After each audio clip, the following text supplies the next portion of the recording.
सुप्रभात मित्रों, आज मैं दिव्यांश माहेश्वरी अपने साथियों के साथ एक एक्टिविटी करने जा रहा हूँ जिसका नाम है नेक पेड़ पशु मनुष्य। आइए एक्टिविटी शुरू करते हैं। पेड़ों से झड़ते पत्ते देखकर तुम्हारे मन में क्या विचार आता है?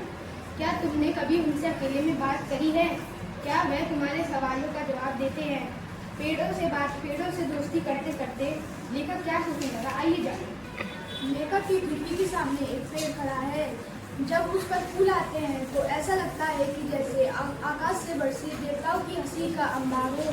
चारों ओर लाल रंग के फूल खिल जाते हैं, यहाँ तक कि पत्ते भी ढक जाते हैं। लेखक अपने पलंग पर बैठे उसे घंटों घूरते हैं पर उनका मन नहीं बढ़ता। वे अक्सर सोचते हैं कि काली मिट्टी में जन्मे उस कुरूप तने पर आश्रित इस पेड़ पर कोमल पत्ते और सुंदर फूलों का होना जरूर की दुनिया का सबसे बड़ा चमत्कार है। अपनी भावुकता के आवेश में ही वे कभी कभार उससे जा लिपटते हैं और उन्हें ऐसा आनंद आता है मानो वे अपने किसी मित्र से मिल रहे हों। विज्ञान और शास्त्रों ने वृक्षों को सही माना है, ऐसा ही लेखक का विचार था। पर कुछ समय बाद उसके साथ एक ऐसी घटना होती है जिसमें उसकी पत्नी की मृत्यु हो जाती है। इस वजह वो पेड़ों से बात करने लग जाता है और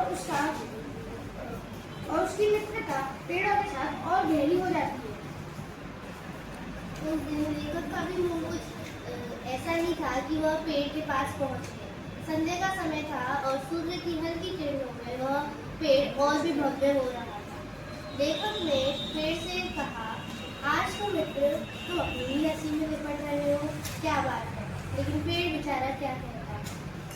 लेखक को अपनी भावुकता तभी कुछ फूल नीचे गिर गए। लेखक को अपनी भावुकता में ऐसा लगा कि यही पेड़ उसके प्रश्न के उत्तर है।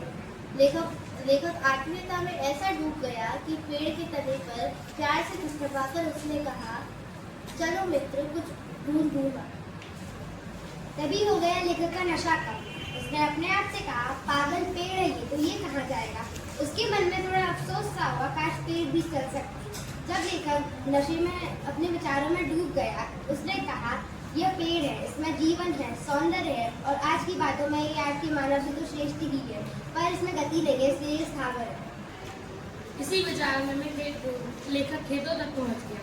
पहुंचते पहुंचते उसके हाथों एक सूत्र लगा। उस सूत्र की 3 धाराएं थी। जिसमें जीवन है पर गति नहीं, वह पेड़ है। जिसमें जीवन है और गति भी है, वह पशु है। जिसमें जीवन है, गति है और गति की सही दिशा है, वह मनुष्य है। यही 3 धाराएं मनुष्य को पेड़ और पशु से अलग करती हैं। आज हमने इस पाठ में पढ़ा कि पेड़, पशु और मनुष्य एक दूसरे पर निर्भर है। मनुष्य का कर्तव्य है कि प्रकृति की रक्षा करे और सभी जीवों के साथ संतुलन बनाकर रहे।